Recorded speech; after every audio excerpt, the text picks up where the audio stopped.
Buenas noches, bienvenidos a una nueva sesión de nuestras charlas online para padres del Instituto Médico de Lenguaje y Aprendizaje INLA. Hoy hablaremos del trastorno por déficit de atención con hiperactividad, TDAH. Nos acompaña en la exposición la doctora Miriam Velarde, directora médica de nuestro instituto. La doctora Velarde es médico neuróloga especializada en temas de neurodesarrollo. Es magíster en educación universitaria y profesora principal de la Universidad Nacional Mayor de San Marcos. Actualmente ocupa el cargo de directora ejecutiva de apoyo al diagnóstico y tratamiento del Instituto Nacional de Ciencias Neurológicas. Es también presidenta de la Sociedad Peruana de Neurología. El TDAH se hace cada vez más evidente al inicio de la etapa escolar. ¿Por qué? Nos lo dirá esta noche la doctora Velarde. Ok, doctora, bienvenida. Puede dar inicio a su exposición. Buenas noches. Para mí realmente es un gusto hablar sobre el trastorno por déficit de atención con hiperactividad. Es un trastorno que realmente es bastante frecuente. Como están viendo ustedes en las diapositivas que les estoy compartiendo, es un trastorno del neurodesarrollo cerebral. Entonces, ya sabemos que tiene un origen biológico y una base genética del 70 al 80%. Fue en la década del cerebro, o sea, del 90 al 2000, cuando se descubrió que realmente tenía una base neurobiológica, ya que antes se especulaba si era o no era un trastorno, lo llamaban disfunción cerebral mínima, hiperactividad y diferentes maneras. Hasta que en la década del cerebro se hicieron todos los estudios y se encontró la base neurobiológica y la base genética. Como ven ustedes, del 3 al 7% de los niños en edad escolar presenta este trastorno. En un aula de clase de 30 niños, por lo menos hay uno.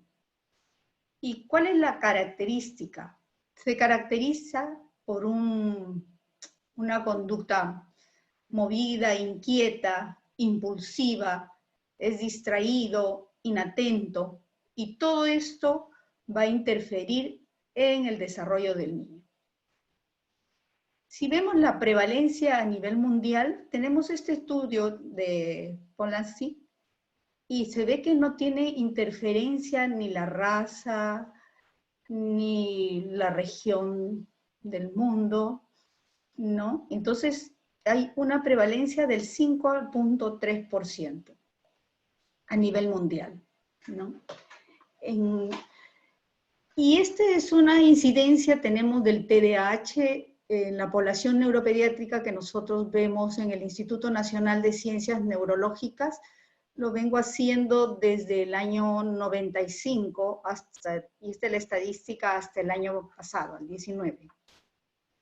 Entonces nosotros tenemos de un total de atenciones de la población neuropediátrica del instituto, del año 95 al 19, de 266.682 pacientes, hemos tenido estos niños con TDAH de 21.687, que hace un 8.13%, que va con la estadística a nivel mundial. Y si vemos por sexo, más o menos nosotros tenemos que es 3 a 4 varones por una mujer. Entonces acá tenemos que hay un 81.23 varones por 18.77 mujeres. Entonces, además, ahora ya se sabe que los 2/3 partes continuarán con la sintomatología en la edad adulta. 15% con un diagnóstico completo y 50% en remisión parcial. Esto quiere decir que pueden tener alguna de las sintomatologías, pero queda siempre, generalmente queda la impulsividad, ¿no? Porque la hiperactividad, eso ya en un adulto es más difícil, aunque sí siempre pueden estar moviendo el pie, moviendo el lapicero, comiendo el lapicero, algo de eso, ¿no? y afecta pues un TDAH que no es diagnosticado y tratado a tiempo, afecta la adaptación académica, familiar, social, laboral. Además, estos pacientes son pacientes que tienen una capacidad intelectual normal o superior. Entonces, tienen muchas cualidades, pero a veces por tener el trastorno, ellos se sienten que no son todos los capaces de hacer las cosas que ellos quieren. Y entonces, y es ahí cuando viene que baja la autoestima. Entonces, ya sabemos, es un desorden neurobiológico, frecuente en niños, adolescentes, adultos, y tienen pues problemas de inatención, de hiperactividad, de impulsividad, y todo esto hace un comportamiento disruptivo, y ahí, entonces le da problemas en lo académico, en lo laboral, y el diagnóstico se basa en la información que uno trae del hogar, de la escuela, con la consulta que es a nivel clínica, se hace con un formato, se hace un informe, una entrevista o un cuestionario. Son de 3 a 4 varones por una niña. La edad de instalación puede ser menos de 4 años. Incluso a veces hay mamás que dicen desde la barriga era inquieto, siempre estaba pateando, moviéndose. Pero es que esto se hace evidente en la etapa escolar, donde ya el niño tiene que estar en un aula estructurada, o por ejemplo, ahora que ya tienen que estar ellos, los tratan de sentar frente a la laptop, al iPad, ¿no? Y a veces no están bien diagnosticados ni bien tratados. Y hay los factores, también hay factores ambientales. Ya sé que los genéticos son del 70-80% porque tienen una carga genética hasta en tercera generación de los padres, abuelos, hasta los bisabuelos, que han sido inquietos, movidos, han tenido depresión o otras sociopatías o otras adicciones. Entonces, de todo un rango de la familia, tanto de uno como de otro lado. Y están también los factores ambientales. Los factores ambientales son de un 20 a 30%. Entonces tenemos que es un desorden heterogéneo, tiene los factores ambientales, que son la prematuridad, el alcohol y tabaquismo materno, los daños al sistema nervioso si ha tenido algún tipo de encefalopatía, los neuroanatómicos o neuroquímicos, porque está a nivel de los neurotransmisores, y los genéticos de lo que estábamos hablando. ¿Cuáles son los neurotransmisores principalmente afectados? Está la noradrenalina y la dopamina.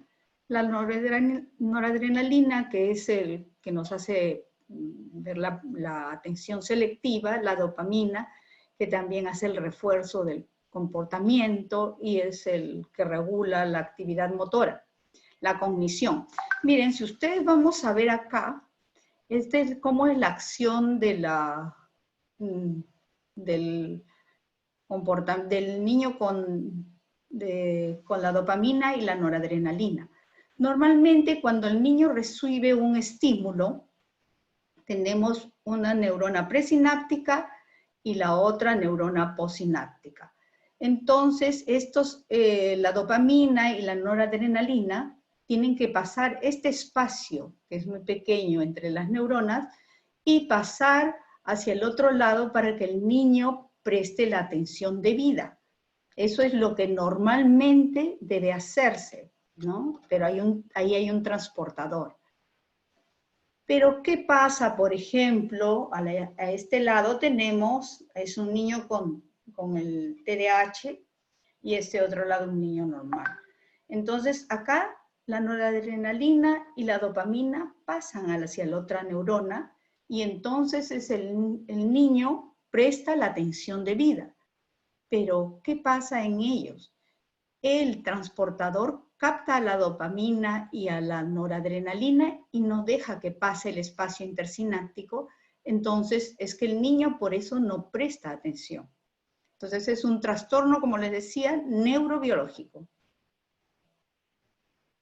Los factores ambientales para que se produzca este trastorno es la prematuridad, el alcohol y tabaco materno, la hipoxia perinatal, que quiere decir que el niñito no tuvo un buen llanto cuando nació, ¿no? Entonces, ese es un 20 a 30% de los niños con TDAH. Aquí tenemos un bebito pequeño de 580 gramos, que podría, si es que no tiene otra complicación, podría quedar como un TDAH. Hay que estar haciéndole el seguimiento. A ver, ¿cómo se hace el diagnóstico? Nos vamos a basar, salió el manual estadístico de diagnóstico de trastornos mentales de la DSM-5 el año 2013 ya, y con eso es lo que está vigente, ¿no?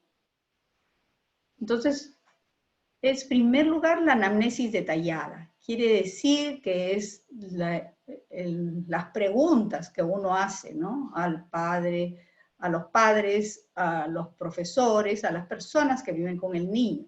La evaluación neurológica, hay que evaluar mediante los cuestionarios la conducta en el hogar, en la escuela. También, de ser necesario, se piden un electroencefalograma, potenciales evocados auditivos, porque hay que descartar que el niño no tenga algún problema auditivo, y si tiene una sospecha, entonces, o una tomografía axial computarizada, una resonancia magnética, todo depende de cada niño, ¿no? Y también están las posibilidades aptitudinales del niño. Entonces, para lo cual nosotros podemos ayudarnos con una evaluación psicológica, depende de cada niño, y si se requiere niveles de lenguaje, aprendizaje, la parte psicomotriz, sensoriomotriz, tendríamos que ver. Entonces, lo principal es la historia clínica. La anamnesis es fundamental. Los padres son los que nos van a dar los datos sobre cómo era el niño desde pequeño, cómo es en la actualidad, en qué momento está más inatento, porque lo que pasa, ellos sí están atentos, pero a lo que ellos quieren, ¿no? De repente, si están haciendo su juego, su videojuego o algo, eso le interesa mucho. Por ejemplo, pero si hay algo que pasa por ahí el momento y se distraen completamente, si lo que está hablando la profesora no es de completo interés, ¿no? Entonces, todo esto hay que ir averiguando con los padres. Entonces, hay que hacer una historia con los detalles, cómo son los estados del niño, de ánimo, las preocupaciones, y el embarazo y el parto, porque ya les dije que era muy importante. Y al profesor. También nosotros tenemos que enviarle los cuestionarios al profesor, y si el profesor colabora y nos dice cómo es el niño en clase, si se levanta, si está distraído, si está de repente chorreado sobre la carpeta, ¿no? Entonces tenemos que ver tantas cosas, y sí es importante que nos diga cómo va con las libretas de notas. A veces cuando son pequeñitos son aquellos niños que parece distraído, pero sin embargo la profesora pregunta, ¿y Pepito qué tal? Y el otro le responde la pregunta exacta, ¿no? Entonces, todo esto también tenemos que verlo en un cuestionario, y se va punteando este cuestionario para poder ver cómo va. Como dicen, los cuestionarios son los que a veces reflejan de manera subjetiva. Es por eso es que tenemos que hacer a varias personas, al papá, a la mamá, a la abuelita si lo cuida. Tendríamos que ver, y en los profesores, y se pide a los profesores que conocen más al niño. Entonces ahí uno va valorando para poder saber la información y más lo que uno ha evaluado al niño, ¿no? Estos son los criterios. Miren, ahí tenemos criterios de inatención, de hiperactividad y de impulsividad. Estos criterios de inatención son 9.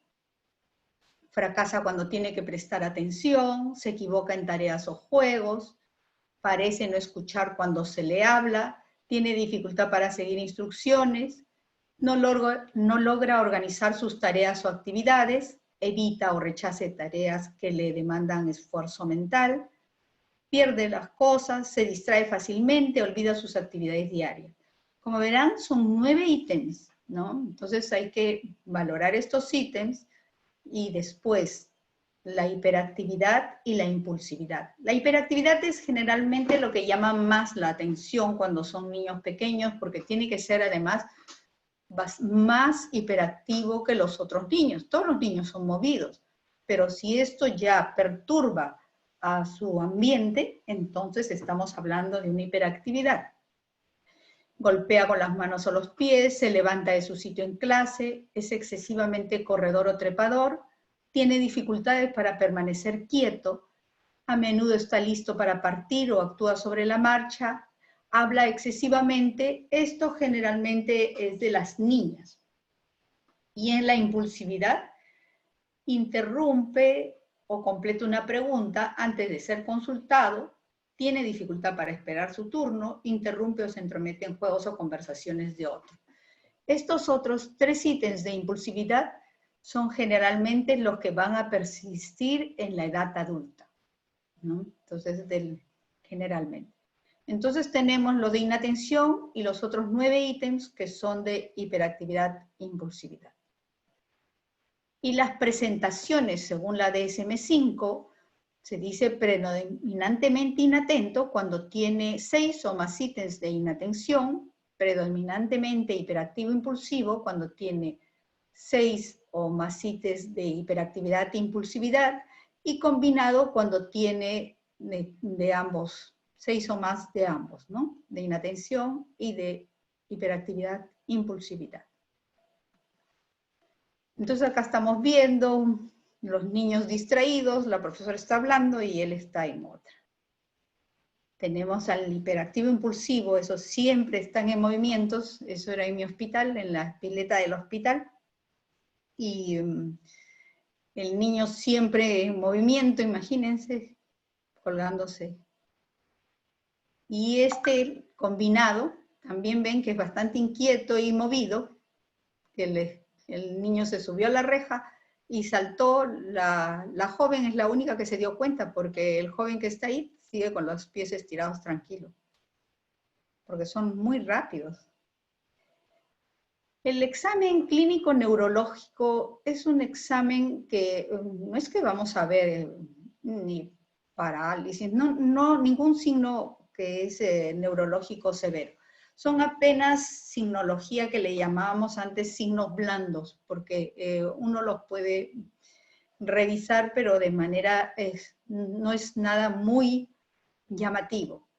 Entonces el médico es muy importante en la medida que tiene que tener una experiencia clínica para poder diagnosticar valorando la parte médica neurológica.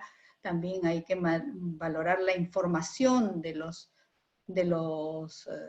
padres, de los profesores, y si es necesario uno tiene que hacer los exámenes pertinentes y hacer la interconsulta con otros especialistas, porque de repente no es un TDAH, sino es otro tipo de trastorno de origen psiquiátrico, hay alguna otra patología, como les decía, puede ser la sordera, o alguna otra causa que esté desencadenando una neurocisticercosis, una epilepsia. Entonces esa es la parte médica, uno tiene que hacer el diagnóstico diferencial.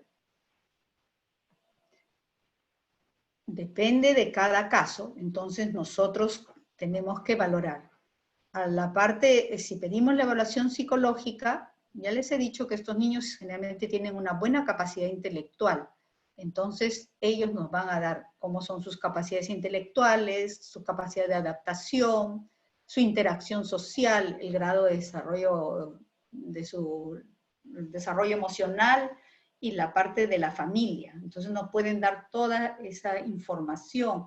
Los de lenguaje y aprendizaje también nos darán un informe de psicoeducacional, si es que se requiere. También tendríamos que pedirles a los especialistas de psicomotricidad si nosotros vemos de repente que tiene algún problema de coordinación motora, a los de terapia ocupacional para ver los problemas sensoriales, porque a veces hay problemas sensoriales y los niños por eso no pueden mantenerse sentados en la silla, ¿no? O problemas motores. Entonces ellos tienen la tendencia pues a estar echados, ¿no? Cuando hacían inicial, para poder prestar la atención, porque necesitan una mayor base de sustentación para poder atender a la clase. Entonces también, ahí está lo que se puede pedir de acuerdo a cada niño, ¿no? Pero el diagnóstico sobre todo es clínico y no hay ningún análisis de laboratorio que nos haga el diagnóstico. Es sobre todo clínico. Miren, acá en los estudios que se han hecho está, como les dije, en la década del cerebro fue cuando avanzamos mucho más, y está un estudio que hizo el doctor Castellanos ya desde el 2002, y ahí se encontró pues una diferencia en el grosor cortical de estos chicos, ¿no? Y también en el putamen y caudado, que son unos núcleos que están en la base, ¿no? Que el cerebro de estos chicos, de estas personas, tiene un menor volumen, una menor densidad, versus a los trastornos del espectro autista, por ejemplo, que ellos tienen una mayor densidad volumétrica. Entonces hay una diferencia. Y de ahí se ha visto cómo va variando, por eso se dice que hay un trastorno neurobiológico. Se debe especificar la gravedad.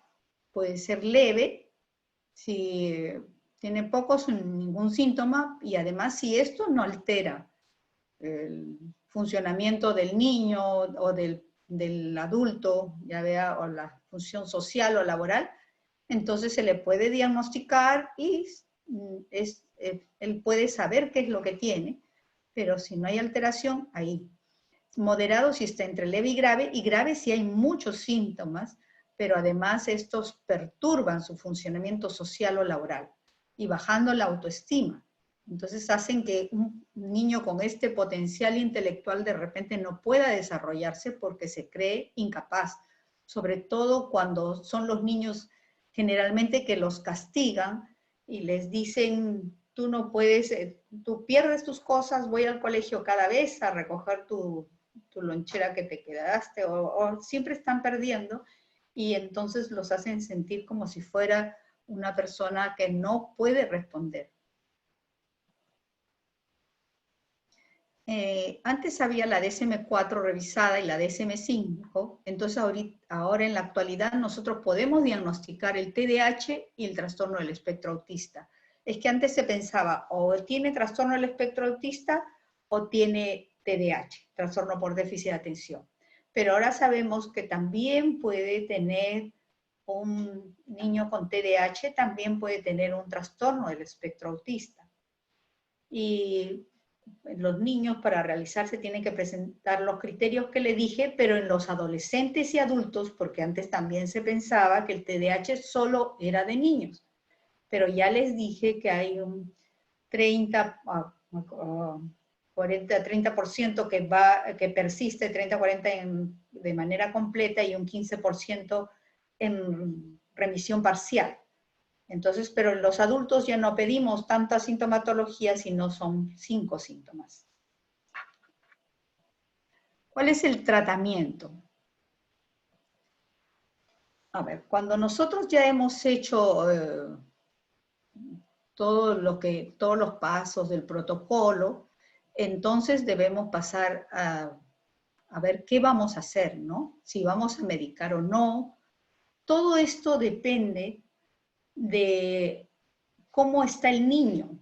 Si es un niño que está muy, o sea, la gente no lo comprende o le está siendo negativa, entonces tenemos que ver para ver si ya tiene otro tipo de conductas, o si está muy rebelde, o está ya con otras patologías.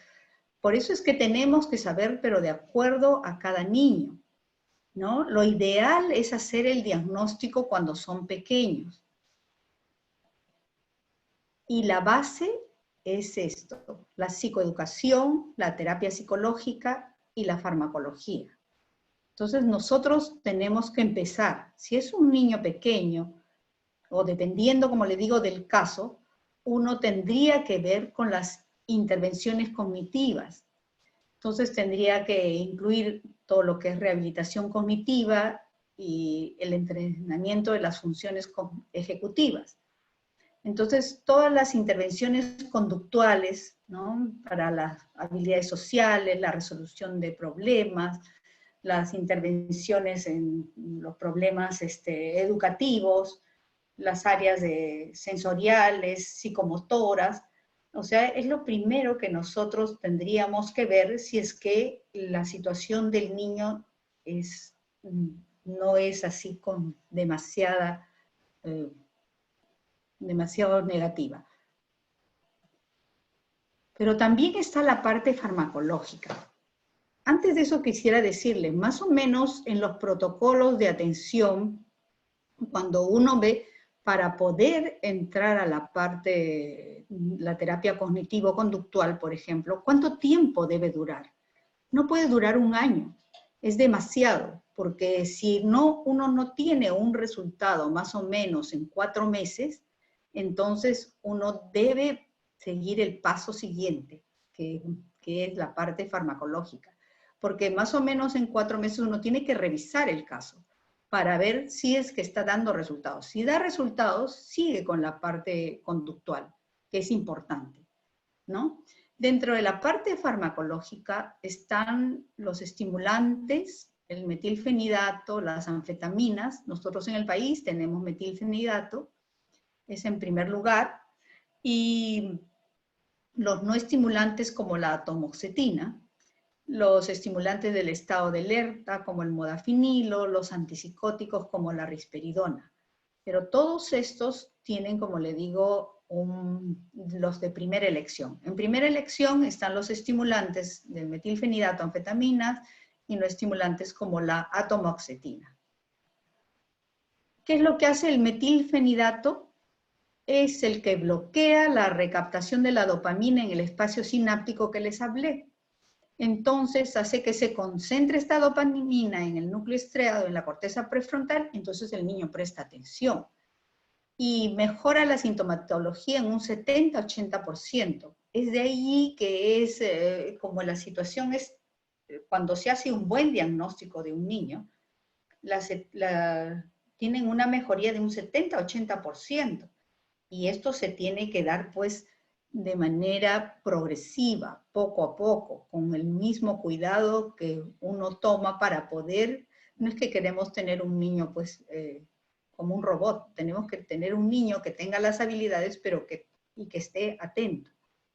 Entonces de ahí aquí podemos ver, miren, el metilfenidato acá, si estamos viendo en la pantalla, es el que bloquea pues entonces aquí la recaptación de dopamina, la bloquea unas horas porque tenemos presentación de acción corta y presentación de acción, bueno, teníamos el de acción mediana y luego el de acción larga, de 12 horas.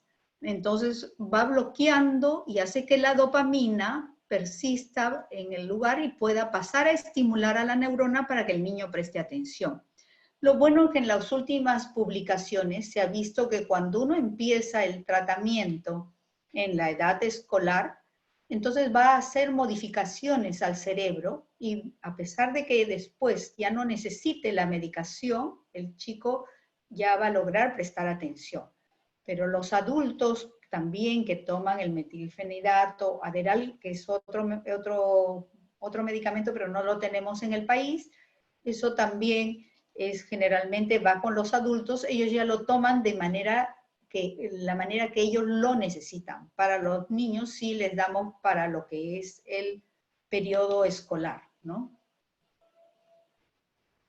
Entonces, ya terminando, vamos a ver entonces que esto nos afecta al sistema, al paciente. ¿Cómo afecta? ¿Cuál es el impacto? Entonces, afecta al sistema de salud.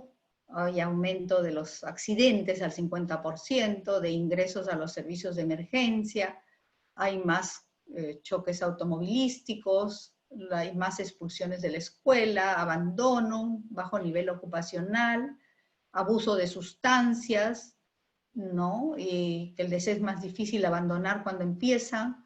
Después en la familia pueden dar más divorcios o padres que se separan, hay más peleas con los hermanos, y también en el empleo hace que los papás, bueno, antes los llamaban al colegio, ¿no? Y había más ausentismo y disminución entonces de la productividad. Entonces lo que quiero decirle pues que el TDAH es un trastorno que afecta las 24 horas del día. Hay limitaciones académicas, en la parte vocacional, ocupacional, en las relaciones interpersonales, en los problemas de baja autoestima, los problemas legales, los accidentes automovilísticos en general y el uso de sustancias. Entonces es un trastorno que afecta al niño en todo el día. Acá les traía este decálogo de la actuación familiar. En primero, tendríamos que aceptar y conocer el trastorno. Por eso es importante que se den estas charlas para saber que no es una mala conducta del niño. Como yo me acuerdo tanto un profesor mío, un médico que ya falleció, el doctor me decía, Miriam, ¿qué haces tú con esos chicos malcriados? A esos niños hay que darle un par de latigazos, en esa época se utilizaba el San Martín, creo, y se acabó el asunto. Pero no, ya como les digo, en la década del cerebro se ha visto que es un trastorno neurobiológico. Siempre hay que reforzar lo positivo y obviar lo negativo. Se deben de establecer los límites y normas y cuál es la consecuencia de no cumplirlas. Entonces, esto siempre debe haber un lugar visible para que él sepa si él transgrede esta regla, qué es lo que le va a pasar. La comunicación siempre debe ser asertiva, empática con el niño, establecer las planificaciones diarias. Le tenemos que decir qué es lo que se va a hacer, cuál es su rutina, para que entonces él la sepa ya con anterioridad. Por ejemplo, también distinguir la persona de la conducta. Así, por ejemplo, tu cuarto está desordenado, en vez de decirle, eres un desordenado, ¿no?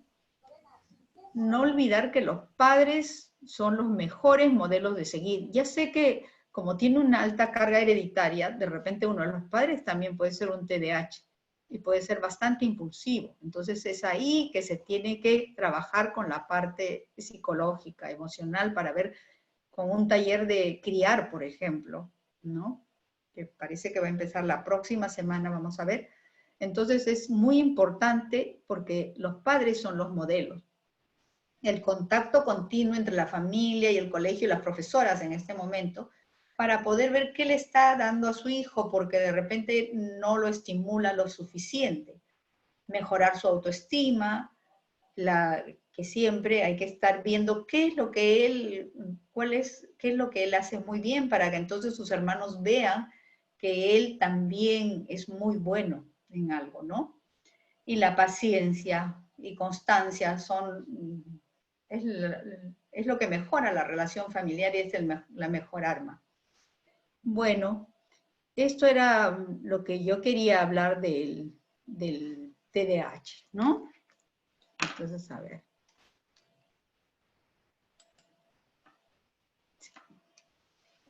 Sí, doctora, le comento, hemos recibido varias preguntas y bueno, en la medida que el tiempo nos permita, vamos a darle respuesta al mayor número. Una de ellas dice, doctora, ¿es bueno la risperidona o metilfenidato para un niño de 6 años diagnosticado con TDAH? Bueno, como yo les he dicho, el metilfenidato, que es el Ritalin o Concerta, es el medicamento de primera elección, ¿no? Si es que uno va a medicar, es el de primera elección. Entonces, uno a este medicamento lo va a dar de manera progresiva y gradual. La risperidona es otro tipo de medicamento que va dentro de los antipsicóticos, Es un buen medicamento, pero el metilfenidato generalmente no lo damos cuando el niño ya está en la etapa escolar, encima de los 5 o 6 años. Entonces a veces usamos la risperidona en niños pequeños si es necesario, porque primero tendríamos que trabajar con la conducta, ¿no? Si no da resultados o hay autolesiones, autoagresiones, entonces ahí entramos con ese tipo de medicamento. Ok.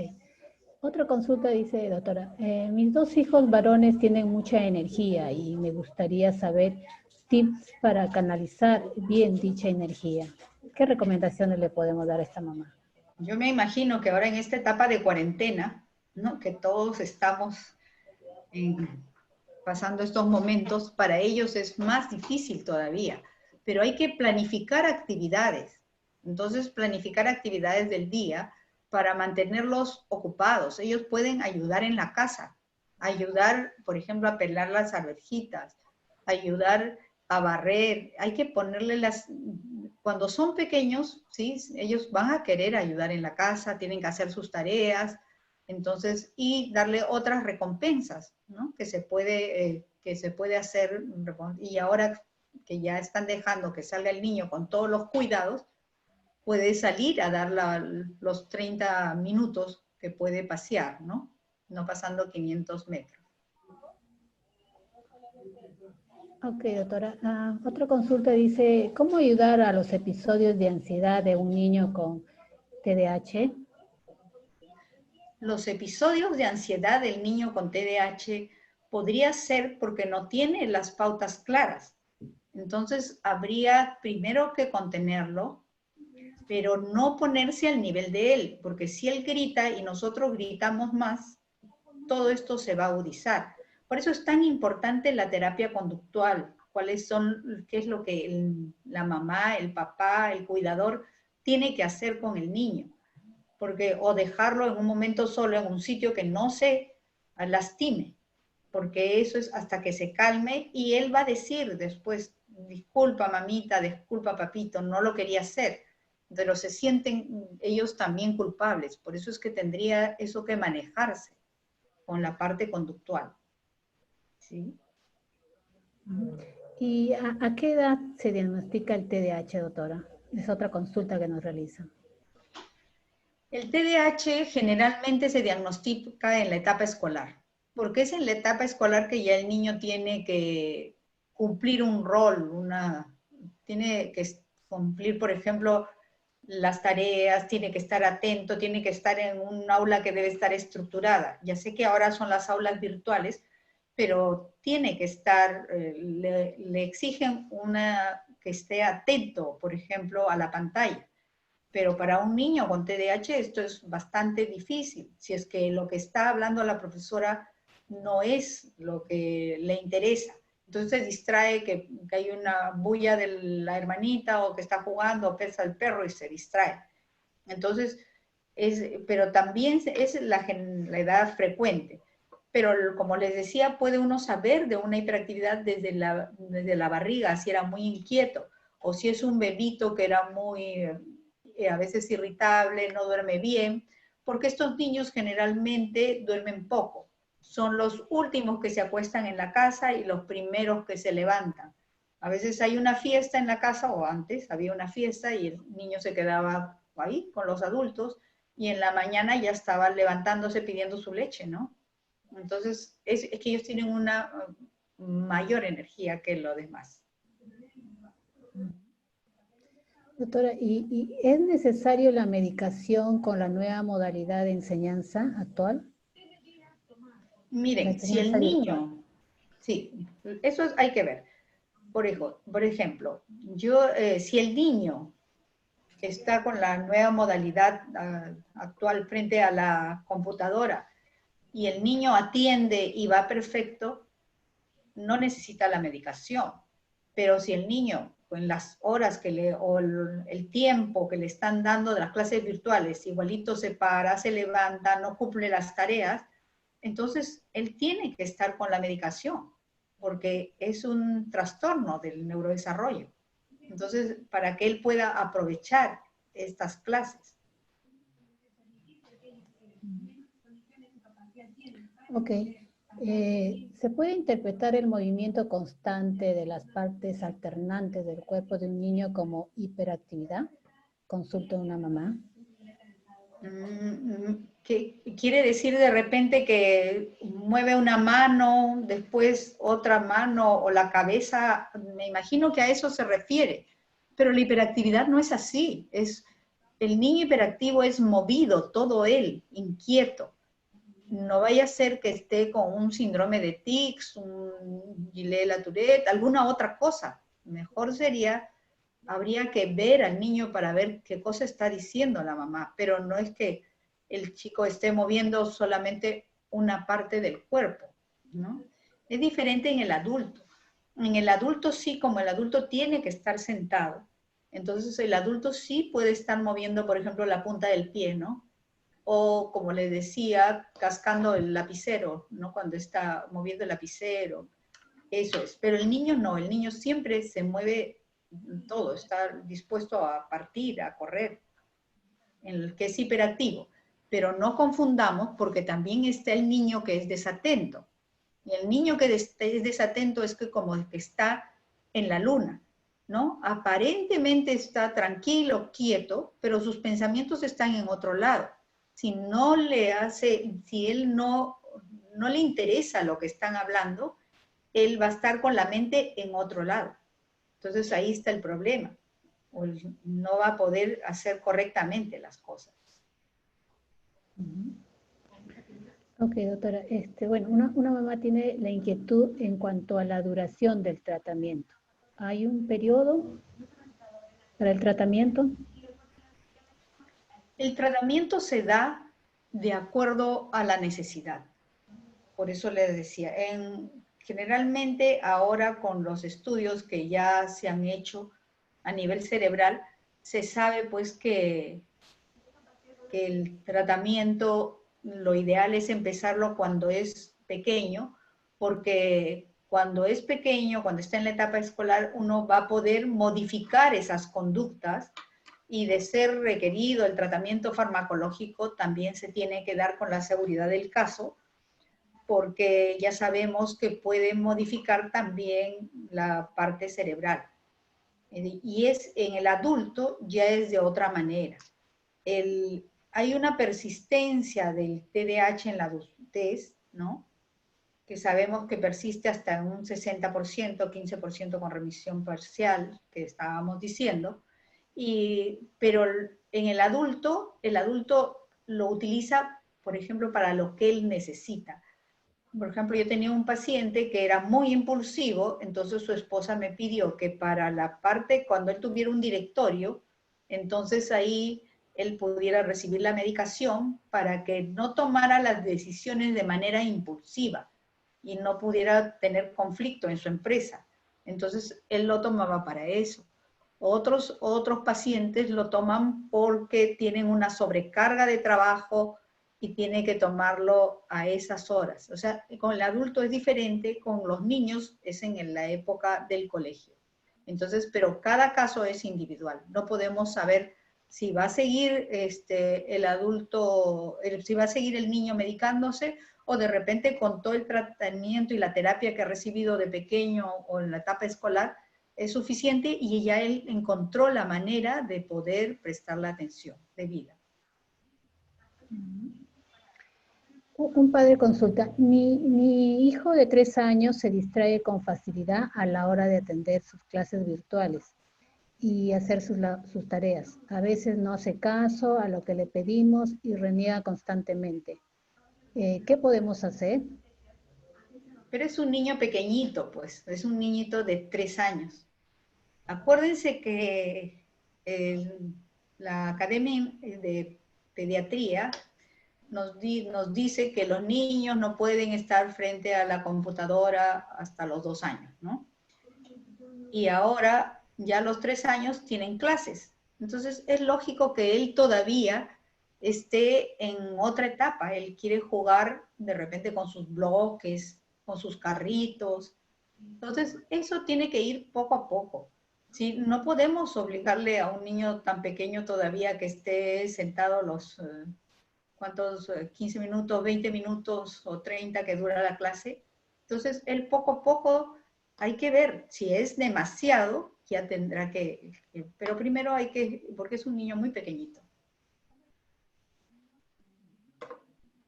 Aquí hay otra relacionada también a las clases virtuales que dice, ¿cómo manejar la presión de las clases virtuales y tareas múltiples con un niño con TDAH?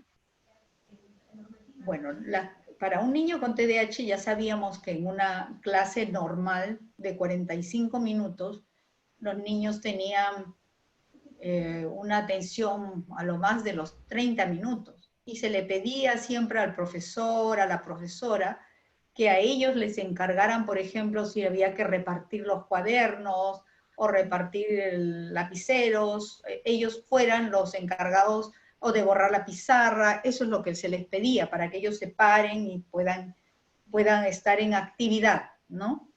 Entonces, pero ahora con las clases virtuales, entonces yo pienso que se tendría que advertir a los profesores que los están viendo en la pantalla, que ellos tienen este problema para que entonces les den un tiempo para que ellos den una vuelta, den un respiro, hagan otra cosa y regresen a la clase. Y eso sería lo ideal de hablar para estar en forma coordinada. Y si requiere, tendría que ser medicado como ya tengo algunos de los niños, ¿no? Y la parte conductual, siempre.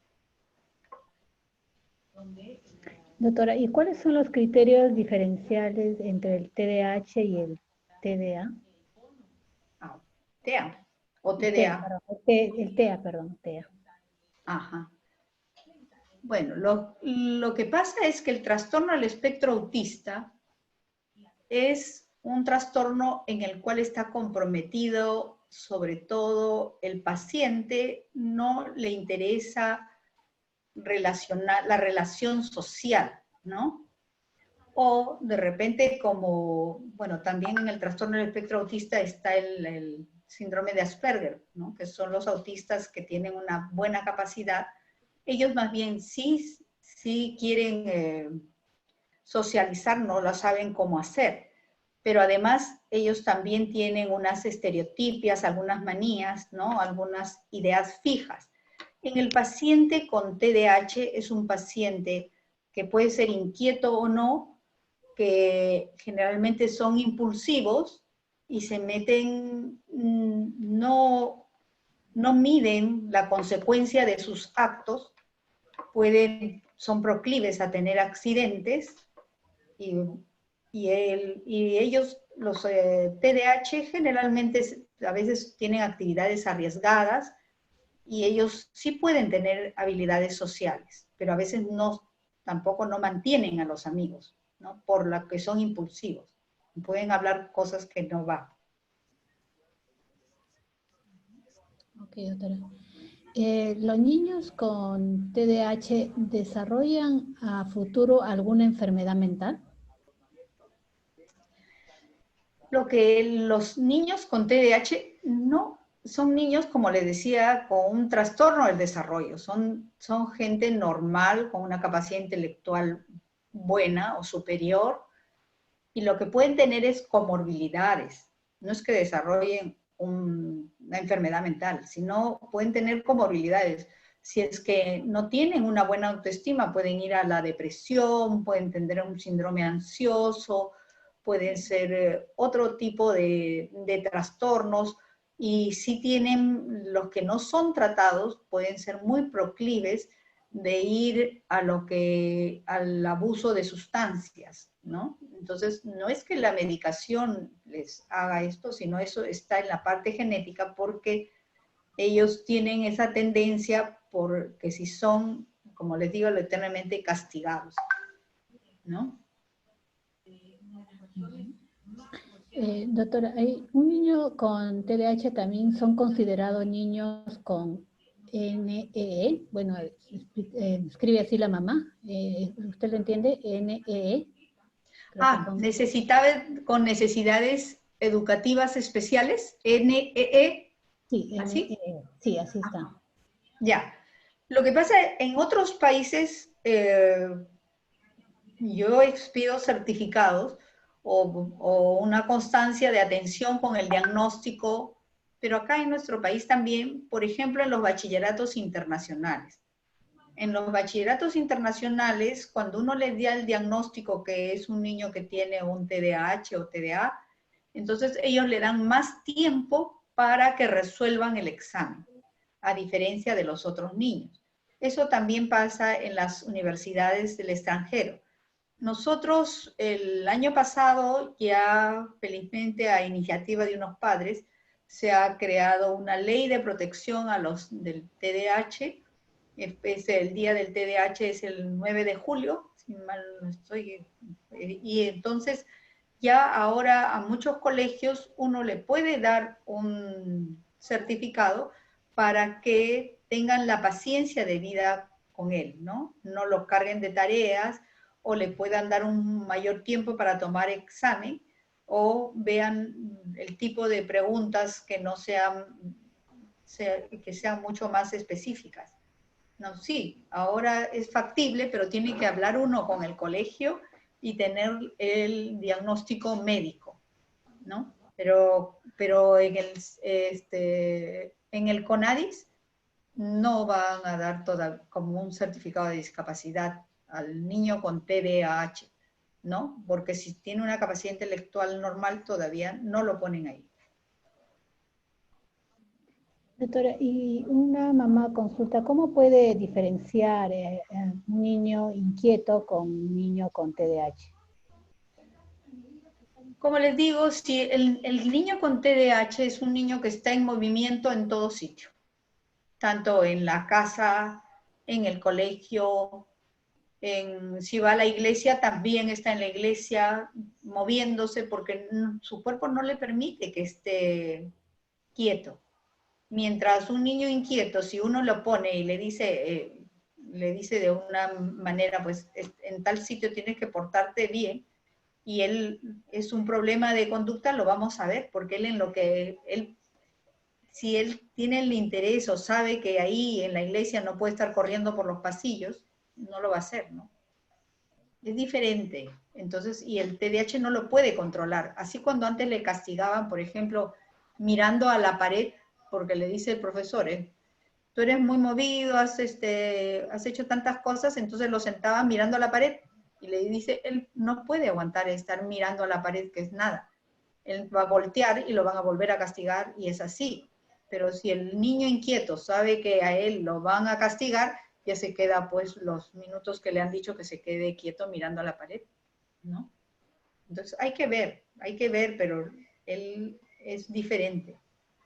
Un problema de conducta con el TDAH, porque es un trastorno neurobiológico. Una mamá tiene la inquietud y dice, ¿qué debemos hacer para evitar que lleguen a ser consumidores de sustancias o alcohol? Por eso es tan importante hacer el diagnóstico a tiempo, porque cuando uno hace el diagnóstico a tiempo y los padres saben qué es lo que este niño tiene, lo van a comprender, la familia, el entorno familiar lo va a apoyar.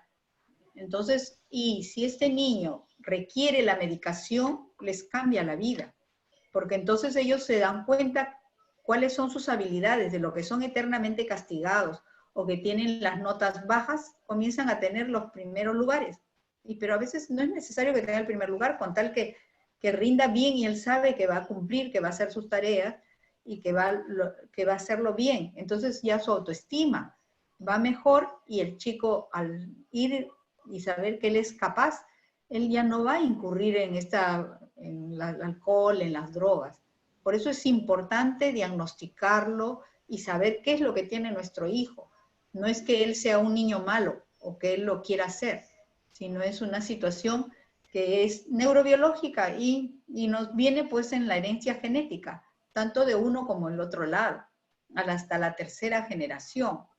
Siempre uno ha tenido, tiene un antecedente de uno que le dicen que es la oveja negra de la familia. Así que de todas maneras, no es culpa del niño, pero cuando ya se sienten culpables y abrumados, pueden ir hacia el alcohol, a las drogas, ¿no? Doctora, ¿y el efecto de la medicación también funciona en un niño con falta de atención? pero no hiperactivo. Claro, por eso les decía, hay un tipo que es hiperactivo, es que es el más, es lo que nos, generalmente la gente lo ve porque es el más común, el que está corriendo de un lado a otro. Pero el más frecuente no es eso, es el combinado. Y el desatento, ese que está en la luna, ¿no? Ese que está ahí, a ese niño también se le da el medicamento porque el medicamento va a hacer que él preste atención, por lo que logra pasar el espacio intersináptico, la dopamina, ¿no? Por eso es. O sea, tiene un tiempo, un periodo, pero uno debe de encontrar el medicamento que se ajusta al paciente, ¿no? Por eso es que tiene que ir poco a poco para ir medicándolo. Una mamá nos pide una recomendación para su niño de 9 años con TDAH. Dice, ¿qué tiempo de trabajo virtual en un grupo de 25 niños debería tener?